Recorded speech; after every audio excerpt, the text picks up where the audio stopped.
Prince Harry and Meghan Markle will join the rest of the royal family and hundreds of world leaders and delegates at Westminster Abbey to say their final farewells to Queen Elizabeth II. However, while speaking to U.S. correspondent Kenzie Schofield on GB News, Eamonn Holmes suggested the Duke and Duchess of Sussex's attendance could threaten to overshadow the historic occasion. Eamonn didn't beat around the bush as, after hearing from Kenzie how people in the USA had reacted to the Queen's death, he asked outright, could Meghan Markle spoil it? Kenzie let out a chuckle before she replied, "Oh, leave it to Eamonn. Is she the name that should not be mentioned?" Eamonn probed further after they shared a laugh, prompting Kenzie to reply, "I do think so.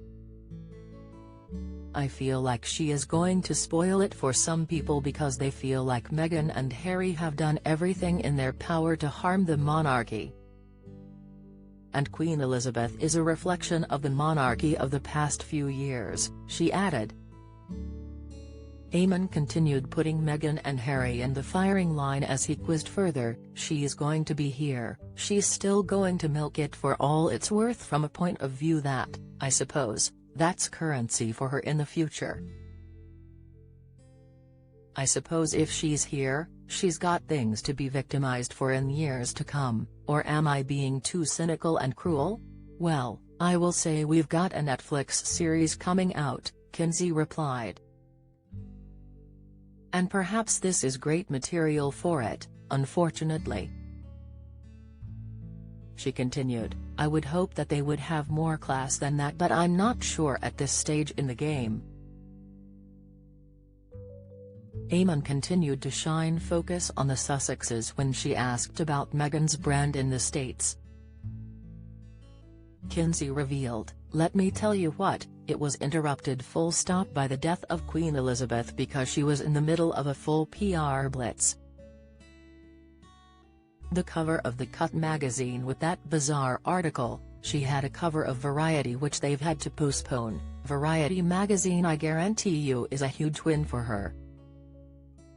The podcast that she's postponed, so she was making an effort to really become a starlet in America, and then the death of Queen Elizabeth has left a really bad taste in people's mouths. We know that Harry and Meghan were offered an invitation to see the Queen before her death and they rejected that invitation. Something they may live to regret," Eamonn pondered as Kenzie agreed, "Absolutely, without a doubt." While Eamonn and Kenzie seemed in agreement, GB News viewers at home were rather divided about the discussion turning to the Sussexes on the day of Her late Majesty's funeral. @GirlyBrown3 reacted on Twitter by saying, "Sticks and stones won't break this beautiful couple. They'll be here when all these haters are long gone. Royalty is a medieval practice that has its future in doubt anyway.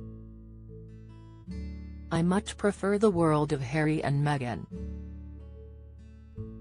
While @A_Liberty_Rebel weighed in, "Very refreshing" on #GB News to hear an American commentator criticizing the self-publicity-obsessed Meghan Markle, and reminding us she's nowhere near as either famous or popular in the US as she, her PR flacks, and gullible UK cheerleaders would have us believe. But Brigitte Ono hit out at the coverage, saying, "GB News need to stop talking about Harry and Meghan on the day of the funeral. Very low rent." @GNews. Breakfast with Eamonn and Isabel airs Monday to Thursday at 6 a.m. on GB News.